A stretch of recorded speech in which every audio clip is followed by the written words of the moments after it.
Misalnya perempuan jadi imam. Itu bukan perbedaan, itu penyimpangan namanya itu.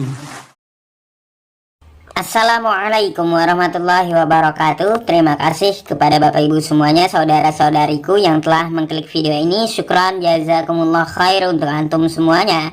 Semoga kita selalu istiqomah di dalam agama Islam dan selalu dirahmati oleh Allah Subhanahu wa taala. Amin amin ya rabbal alamin. Bapak Ibu semuanya, saya sangat demen di dalam video ini ketika Wakil Presiden kita Kiai Haji Ma'ruf Amin menyampaikan sesuatu tentang Al-Zaitun. Saya tidak menjelaskan di dalam video ini apa penyampaian beliau, tetapi Andalah yang menyimaknya sampai selesai. Baik, langsung saja tanpa basa-basi kita menyimak videonya.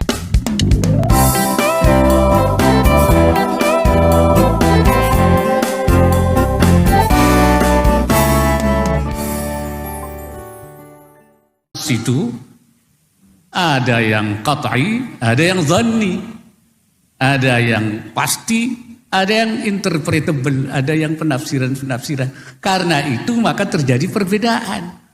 Dan artinya Allah sendiri sudah memberikan peluang untuk terjadinya perbedaan. Kenapa? Karena di situ ada nas-nas yang bisa ditafsir-tafsirkan.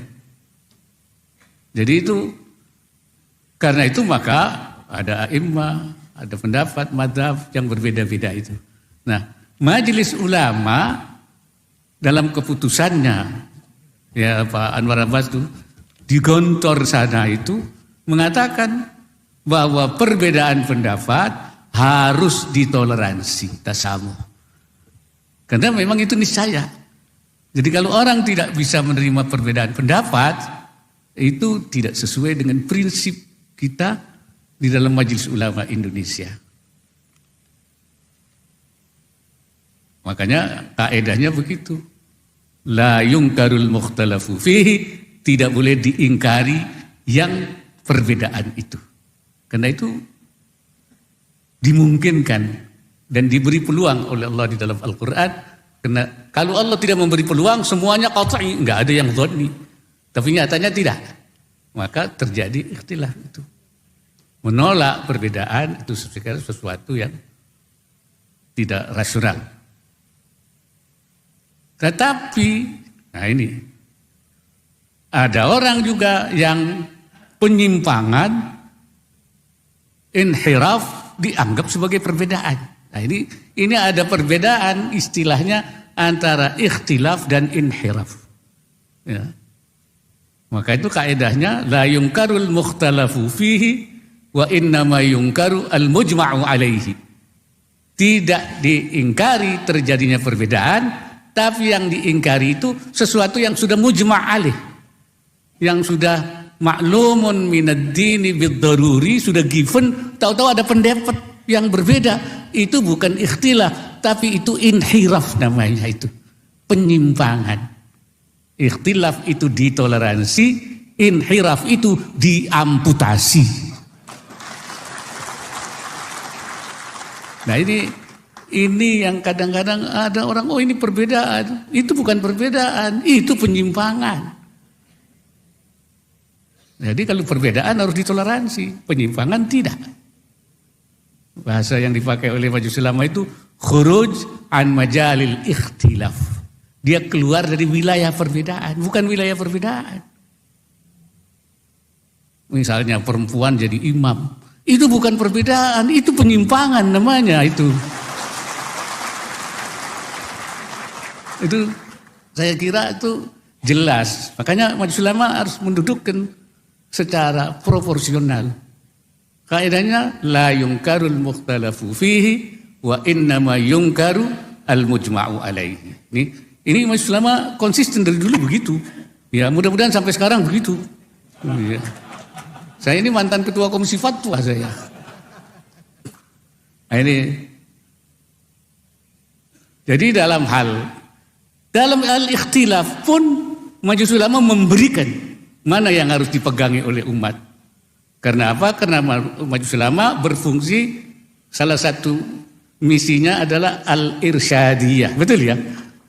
Jadi irsyad, memberikan petunjuk Maka majelis ulama itu namanya mursyidun institusionaliyun. Secara lembaga institusi mursyid karena melakukan irsyadiyah. Dia mursyid tapi institusionaliyah. Dulu saya istilahnya ada imamah institusionaliyah. Ya, karena kita orang lagi cari imam. Imamnya orang Islam itu siapa? Enggak ada. Yang saksiyah, yang perorangan. Ada juga imamnya NU, imamnya Muhammadiyah, imamnya Al-Wasliyah, imamnya FPI, imamnya umat ini enggak ada. Nah, oleh karena itu dalam satu kongres disebut imamnya adalah lembaga. Imamah institusionaliyah. Siapa itu yang paling pantas jadi imamah institusionaliyah? Yang majelis ulama. Karena di dalamnya ada ormas-ormas Islam, semua kumpul di situ. Mewakili, merepresentasikan. Nah, sekarang saya keluarkan istilah mursyidun institusionaliyun. Jadi majelis ulama memberi arah, memang khilaf, tapi mana yang harus dipegangi? Sebab masyarakat tidak bisa mana sih yang harus diikuti mana. Nah, yang punya ilmu itu yang memberikan arahnya. Misalnya saja, ini saya ingin supaya yang majelis komisi fatwa juga ngerti nih masalahnya ini, jangan sampai nggak ngerti. Kalau masalah fatwa hal makanan, pegangan majelis ulama itu adalah al-akhdhu bil ahwat wal khuruj minal khilaf. Mengambil yang paling hati-hati. Walaupun ini boleh yang paling hati-hati yang mana? Al-ahwat wal khuruj minal khilaf, dan keluar dari khilaf. Artinya apa? Mengambil yang paling kuat.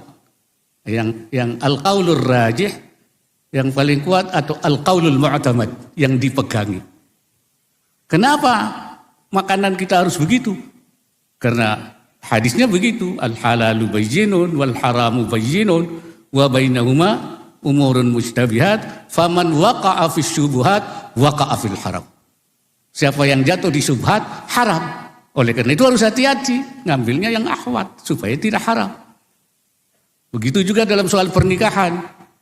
Al-aslu fil abda al-hurmah. Urusan kemaluan itu haram dulu. Makanya ngambilnya yang al-ahwat wal khuruj minal khilaf. Itu. Kalau soal muamalah beda. Ngambilnya apa? Al-akhdhu bil aslah wa mura'atul khilaf. Jadi mengambil yang paling maslahat sambil menjaga khilaf. Walaupun kaulnya marjuh diambil. Kenapa? Al-aslu fil muamalah al-ibahah. Karena muamalah asalnya boleh. Oleh karena itu mana yang paling maslahat? Kecuali ada dalil. Dalal dalilu ala tahrimihi. Asalnya boleh. Kecuali tidak ada dalil yang haram, ambil yang paling afslah. Dan jadi majelis ulama itu ada pakemnya di dalam mengambil, bukan asal-asalan, tapi tidak.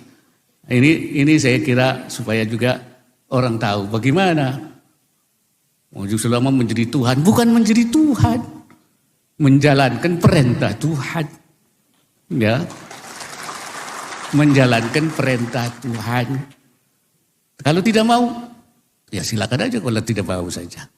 Nah ini, jadi kita memang menjaga juga cara berpikir, jangan sampai yang ekstrim, anil afkar atau torrufiyah, yang totorruf.